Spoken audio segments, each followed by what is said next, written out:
Welcome to this week's Fireside Chat with Jesse. I am joined today by Kirk Phillips, President and CEO of Wintrust Commercial Finance. Not asset finance, not specialty finance, commercial finance. Thanks for joining me, Kirk. Absolutely, Jesse. Yeah, it's my pleasure, and thanks for the opportunity. No, I'm glad to have you on here, man. I enjoy spending time with you during ELFA conferences, and it's a pleasure to have you on the show. And before I hit record here, we were kind of joking around to see if you or Normandin will have more views over a certain period of time. So I guess we can just have that internal competition here within the Wintrust family. Sounds good. I'll put a memo out to all my team to go in and log off multiple times. So perfect. Nice stack of the numbers. I appreciate that. So thank you. Kirk, for those people who might not be familiar with you, do you mind just kind of introducing yourself and how you got into equipment finance, sir? Sure. Well, again, as you said, Kirk Phillips, I'm President and CEO of Wintrust Commercial Finance. I believe this is now my 33rd year in the industry. I actually started as a national bank examiner out of grad school down here in Texas right after the S&L crisis, and it was kind of some interesting work. But within a relatively short period of time of working for the OCC, I discovered two things. Number one, I wasn't a government employee, and number two, I really didn't want to work for a national bank, and I avoided it for most of my career. But no, after the OCC, which was a fabulous experience and learned a lot, I actually went to work for ITT Commercial Finance. Started with them on the credit side, underwriting, and back then the underwriters did the documentation, asset management, they did it all. And then eventually moved into direct originations, and so was in sales. And then from there to Transamerica, was part of the team that after we sold ITT, started that up and moved on up into the sales management role there by the time we sold that business, and then was part of the team that started AIG. And from there kind of started moving more up into the executive management level. And then we all know what happened in 2008, 2009, kind of redirected our focus. And then ultimately in the 2014 period, we started looking around, myself and a couple of others, and saw an opportunity back in the middle market space, and started looking around, got connected with Wintrust. And so we launched with them in 15. April will be our 8th year. And, through a lot of hard work with a lot of different people, we're now the 21st largest bank leasing company in the U.S. So pretty excited about that. Congratulations. And I had the honor of coming to your office, I want to say last May, and got to meet with a bunch of your staff, and you have a beautiful space there, sir. So great group of people you surrounded yourself with too. Yep, it takes a team, and we've got, in my opinion, the best in the industry. So thanks. All right, so let's dive into Wintrust, if you don't mind. Wintrust Commercial Finance. I had Dave explain this to me 6 months ago. I still get confused. It's a lot that happens in 6 months. So right. Well, it is confusing. I mean, Wintrust has been in the equipment leasing space for quite a while. And for those of you that don't know who Wintrust is, they're a now $53 billion, $52 billion bank headquartered in Chicago. They're actually not a single bank. They're comprised of 15 different bank charters that really focus on that Chicago, Southern Illinois or Northern Illinois, Southern Wisconsin, Indiana footprint. And they're growing and expanding. But when we joined them, they were about 25 billion. But they had been doing a little bit in the leasing space. Dick Dunbar had been around for quite a while, and they were looking to expand that. And so that's when we came on board to bring them a national presence outside the footprint, doing more of the, like I say, mid-large ticket deals, and that took off. And we really have had a lot of success thanks to their support and sponsorship. And again, thanks to the people on the team. I think we've been smart in hiring.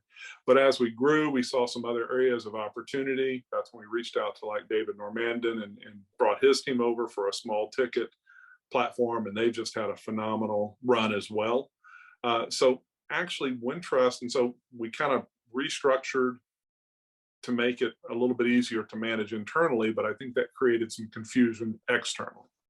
So here's the organization. At the top of the house, you have Wintrust Asset Finance, Inc. That is a holding company that we set up to hold all of the equipment finance and leasing businesses for Wintrust. Under that, you have Wintrust Equipment Finance, which is the in-footprint, working with the bankers in Chicago, as well as doing some of the smaller mid-ticket debt discounting business. Then from there, you've got, like I said, our business, Wintrust Commercial, and we're a national footprint, mid-large ticket. About $1.6 billion is our platform. So we're about 62, 63% of Wintrust leasing businesses. And then 4 years ago is when we brought David over, and that's Wintrust Specialty, which is more of that small ticket app only, high flow business. And those three now make up Wintrust Asset Finance. Hopefully that clears up the confusion. No, I mean, it solves it for me, because last year when we were at the executive roundtable, I believe Wintrust Asset Finance was like one of the main sponsors. And Right. I'm like, I didn't realize there was an asset finance. What arm does this fall under? But I get it. And I will no longer ask questions in regards to what each one does. Right. Well, and that was very strategic actually on our part as well to start doing it as asset finance, because we were going to the market and advertising heavily as commercial. David was doing the same thing. Jeff Walensky, who runs the equipment, was doing the same thing. And we're like, guys, we need to kind of come to the market as one Wintrust. And that's when we said, from now on, we're going to start trying to promote and sponsor under the asset finance name so that people know it's the global entity. Well, not only that, like even from like these trade associations where it's like, does each entity have to have their own membership? Right. So, besides, the people that I've met with, over the last couple of years, I think you guys have been doing a great job acquiring talent in the industry.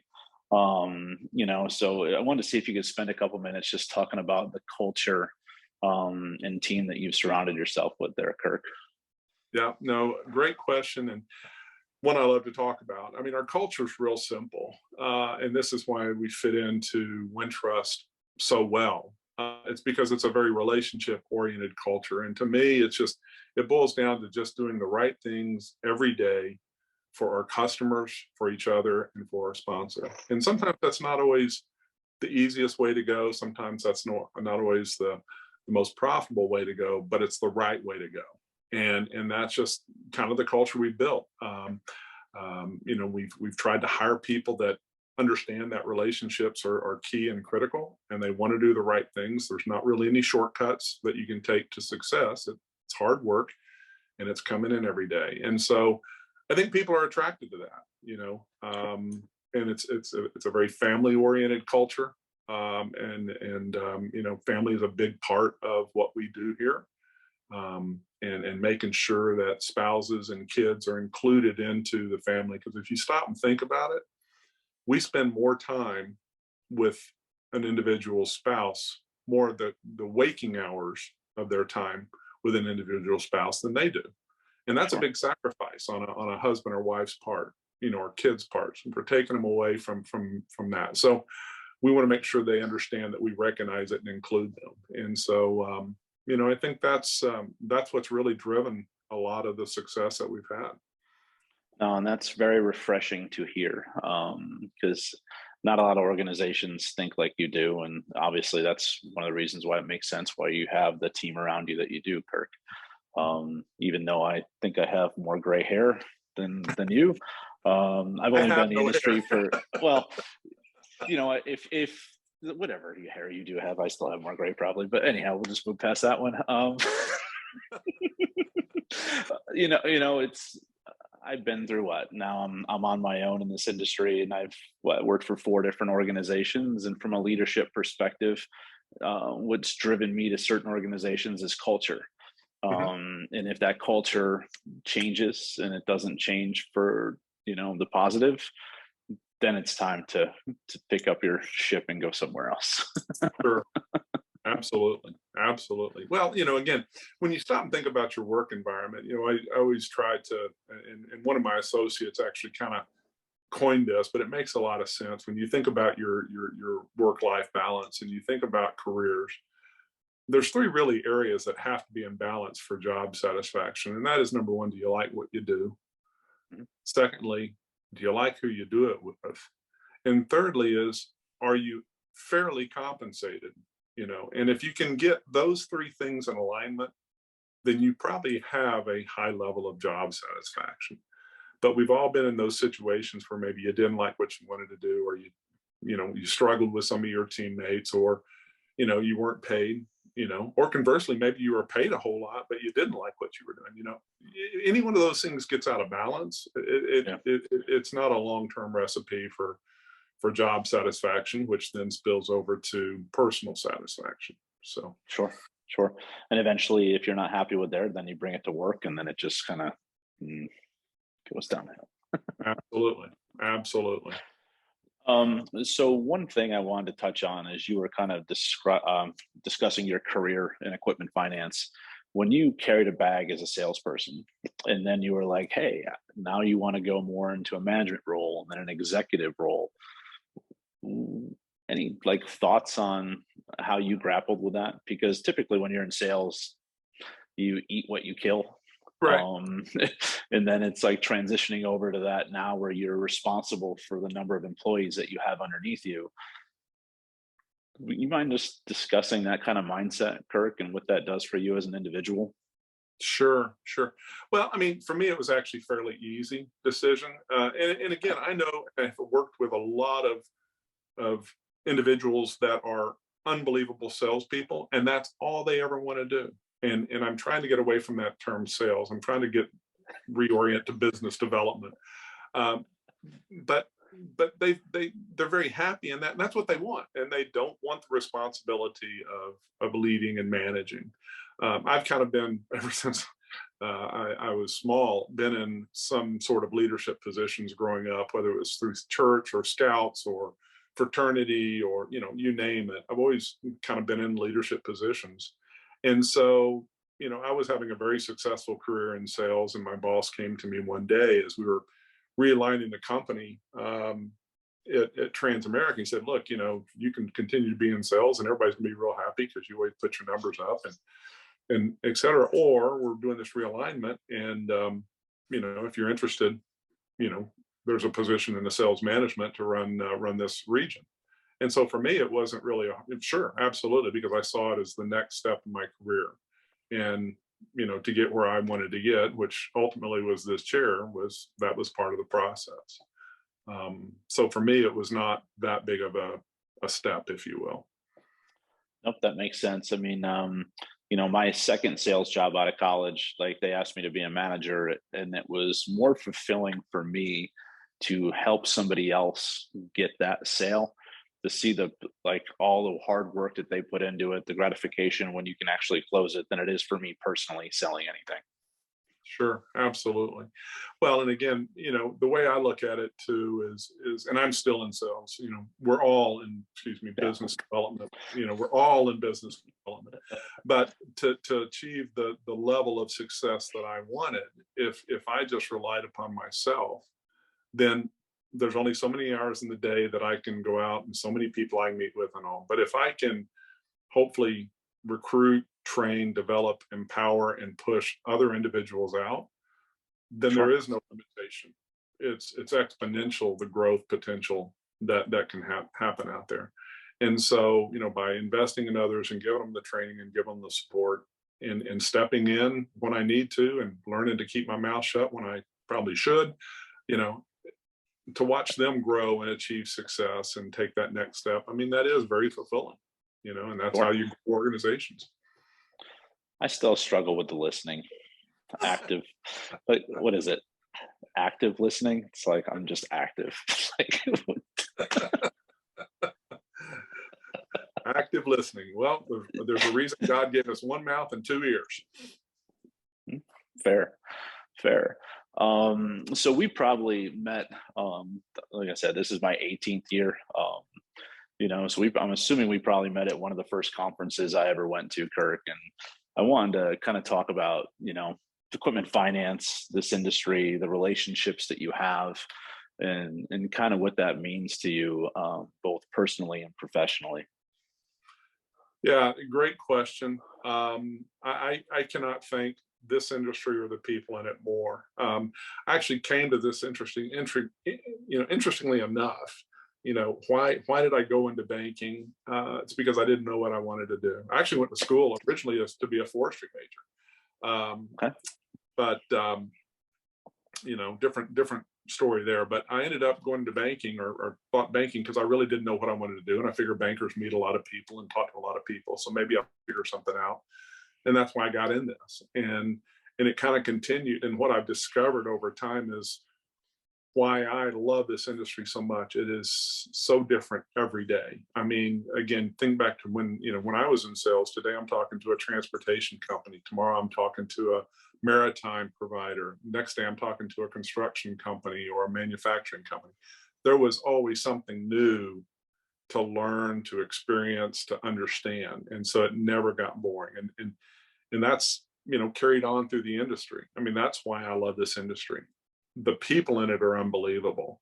Developed some amazing relationships and absolutely met some of the smartest people I know through this industry. I'm always compelled because everybody always asks, what are you going to do? What are you going to do? What are you going to do with different challenges that come up? And it's like, I don't know, but we'll figure it out. And that, I think, is the key to this industry. You put bright people in a room, you give them a challenge, you turn them loose, and they'll figure out a way to make something happen. And so that's what keeps me going. It's just such a vibrant industry, and what we're doing now to go out and recruit more diversity into the industry. I mean, bringing more minority, bringing more people of different gender identities into this business. I think that's just going to, further explode the potential of what's out there. So it's a pretty exciting time, quite frankly, to be in the industry. No, I mean, you made a great point there. What is it? The equipment finance is like the Hotel California. Yeah.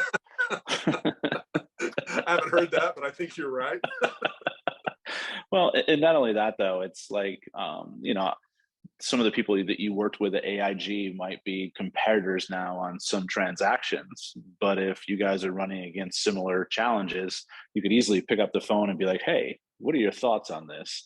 Right. And while you still might be in on the deal together, at the end of the day, it's solving a need. And it's that constant sharing of ideas and collaboration across even competitors is fantastic and almost unheard of. Yeah, well, it actually is. I was gonna point out that you try to explain that to people that I'm working with another financial institution on a deal, and they're like, well, aren't you competitors? Yeah, but I'm also partners. Now I have to make sure that I'm very careful on where I maintain all the line. But that's what's very unique about this industry, and you just don't see it anywhere else. And because of that, I do think we get a lot of best practices that come out of this. And again, for those people that aren't involved in the association and some of the different roundtables, it's a great forum because look, we all face a lot of the same challenges. We have a lot of the same issues. And again, as long as we're not being anti-competitive, why don't we use this, pooled resource of knowledge to try to figure out how to challenge, and find a solution. So no, same page. I mean, at the end of the day, there's plenty to go around in this industry, and people ask me all the time, like, why would you refer that to this other person? Don't they compete against you? It's, well, yeah, but this deal fits better with them. Right. Why am I going to sit here? Could I stumble through it and possibly get to where this person's already at? Sure, but why? Like, exactly. Well, and again, you're providing a value. I mean, again, and that isn't that what we're here for? Is to provide our clients a value. And again, you're seeing what their needs are and their solution, and maybe you're not the right fit for them. So let me help them. And again, that's kind of when I look back on my career, there's a lot of customers that, they would tell me, what their needs were, and we'd talk about them. I said, look, I'm not it, but let me point you to where it is. And they do remember that, and they call you back. So, it's a long-term view that, seems to be getting lost in today's short-term mentality. It's these darn kids that we're creating with this technology and everything else. It's all the me, Oh, me, it's been me, me, around for a me. long time. It's been around for a long time. I'm not going to blame it Yeah. on kids or technology. Yeah, but now I'm that parent who's yelling at my 14-year-old son, like, what is going on? Like, it's like deja vu. Uh, but you brought up the roundtables and everything and the trade associations. So, I want to talk about the ELFA. Kirk, I know you're very actively involved within the association. What has that association meant to you? And I guess Wintrust and over the last 8 years of growth. Yeah, well, I mean, for me personally, it's been an amazing. Again, I get back to some of the people that I've met, some of the things that I've had an opportunity to attend and learn from. There's just a tremendous resource in our association. My only regret is that I didn't get involved earlier in my career. But then again, I think the association has evolved over that same time period, and so I think it's much more inclusive to more of the lower and mid-level personnel now, whereas before it seemed to be more focused on senior level and capital markets.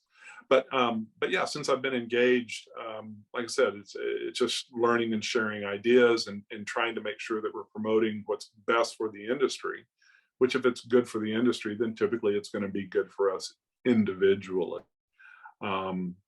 So as far as its impact on Wintrust, I kind of look at it as one of those pillars of our success because we've been able to leverage, the relationships through the ELFA to get this business started. And again, for all the reasons we talked about, working with our partners, our strategic partners and other financial institutions, with working with our service providers. That's, again, you guys were a big part of that as we were trying to get our business up and running. And so, it's critical. Frankly, I don't know how an equipment finance or leasing company could operate outside of the LFA, to be quite honest. Nope, same page. And I owe a lot of my success to the networking and the information that you get, the studies that they put out and everything. It's crucial. Mhm.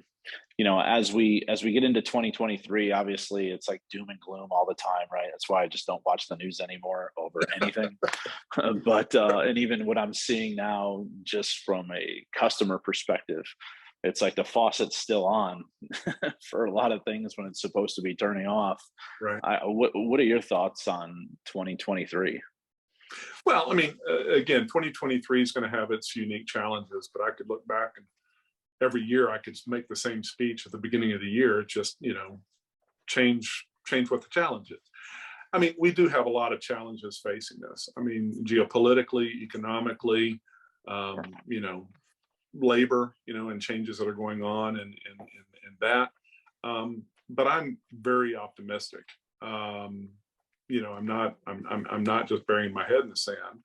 But what I found over the 30 odd years that I've been here is equipment finance and leasing companies, and at least the way we approach it and think about it, with every challenge, there's an opportunity. And so even in these times with the geopolitical situation, economic situation, this industry does not go to zero. It might go from 100% to 85%. But when you start talking about $1 trillion industry, Yeah. still $850 billion worth of equipment and software that has to get financed, and so there's still opportunity. And so it's just a matter of how you approach it. And I really think it's a mindset, but I'm encouraged. Now, that being said, let's get down to brass tacks. What do I really think? I think the first 6 months could be a little bit interesting and a bit of a challenge because I think there's still a lot of things that are kind of unsettled out there. But I think as we go through the year, as we get a little more clarity, we see how these Fed increases start flowing through the economy. I think we're going to get a better view. And I actually think that the back half of the year could be really, really strong. I mean, a lot of things are lining up for that. You've got reshoring of a lot of manufacturing. You've got the supply chain that is starting to settle down. So those imports are going to start leveling out so people can start producing things. I think, like I said, the interest rate questions will start settling down a little bit. The LIBOR SOFR swap change will be over mid-year. So that'll take that off the table. Until So there's another 4-letter acronym that's going to come in and replace it. exactly. So, I'm optimistic, to put it in a nutshell, but it's not going to be without its challenges. And I think the people that are innovative and open to new ideas and change are going to be just fine. Perfect. So I'm going to switch gears a little bit, and we'll have a more of a fun conversation. I mean, talking equipment finance is fun, but I see behind you on the wall, it looks like there's an outline of a cow skull. So Right. seeing some of your photos on Facebook and everything, you own a ranch, correct? Yes.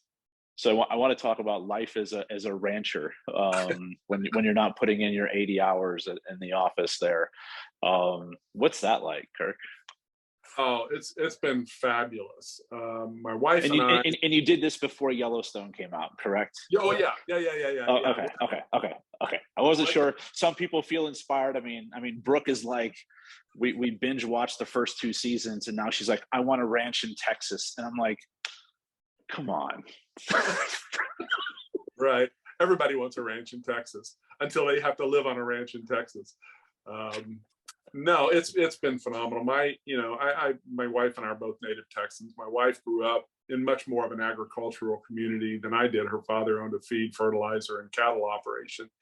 I grew up in West Texas, in the city, but I, had always kind of been around agriculture. But, it was just a few years ago after the kids kind of left, and Dallas, is exploding. Everybody's moving here, and it just, things were getting crazy. And my wife and I are like, look, we didn't, we lived on the golf course, but it's like, so we always wanted a place. And so we downsized the house and we bought some acreage, and we started raising longhorns, and we are having a ball with it. I keep saying two things. I didn't buy enough land, and I didn't move far enough away from Dallas, because it's just following me out here. But we're having a lot of fun with it. But it is work. I will tell you, it is work. So that is work. And if you don't get up to do the work, no one else is going to do it for you. That's right. I was out this morning in the rain and cold feeding cattle, and I'm like, okay, no, I can't get why I did this. What did I do wrong here? Where did I go wrong? But then again, it's satisfying. I mean, some of those longhorns you have are just beautiful. Yeah, well, thank photos. you. We're still working on. We're a small herd and a small breeder, but we're working. But what's kind of interesting, Jesse, is what I found. I think part of why we like this so much is, we've gotten involved in the longhorn circuit with the sales and the futurities and other breeders, and the people are just, again, they're a lot like the people in the equipment finance. They're from all walks of life. And they're very open, they're very engaging, they're welcoming to you, they're there to share their knowledge and help, and just some of the best people I've met, and again, all walks of life. I mean, there's people in this industry that I've met that can barely afford to keep 4 cows and feed, and then there's other people I've met that could buy half the state of Texas if they really just wanted to pull their checkbook out. But they're all the same. They're all the same. They love the animals. So, well, not to steal your fun fact with that, with going into that, but I ask everyone who comes on here to give a little fun fact about themselves. So, other than the fact that I just kind of want to talk about that real quick, anything else you'd like to share with the viewers, Kirk? Oh, well, I've got a lot of fun facts in my life, and I've done a lot of interesting things. Maybe the thing people don't know about me is I'm also a 5th degree black belt in Taekwondo, and I'm 2 martial arts schools now as well. So, okay. Don't mess with Kirk. Now we have some bar stuff we can do a roundhouse or something. That's how long did you get into that? When you were younger? Oh yeah, when I was 40. I got into that when I was 40 with my son, And again, one of those things, got into and just started having fun doing that. And it was something I could do with him, a sport. I mean, name a sport that you can go do with your kids. And so we trained together and came up together, and just kind of, again, took off from there, kind of got into an instructor program, and then met some folks. And next thing you know, that's awesome. Now, who got their black belt first, you or your son? We actually got it at the same time. He started a couple of months before me, but it took, it takes 2.5 years, and I kind of quickly caught up to him. But then we trained and went through the program together. Yeah, that's awesome. Yeah, you definitely came out of left field. I didn't see that one coming. No offense. That's awesome. That's fantastic. I tried playing dodgeball with my son and his friends a couple weeks ago at a birthday party, and it's me versus 8 14-year-olds, because all the other parents are just don't have a sense of like competition. So I'm like running all over the place like an idiot and twist my leg. So it's like, whatever. So when you say black belt at 40, I'm like, I'm 41 and I can't even play dodgeball appropriately without getting hurt. So no, it's just, the thing about life, you got to engage.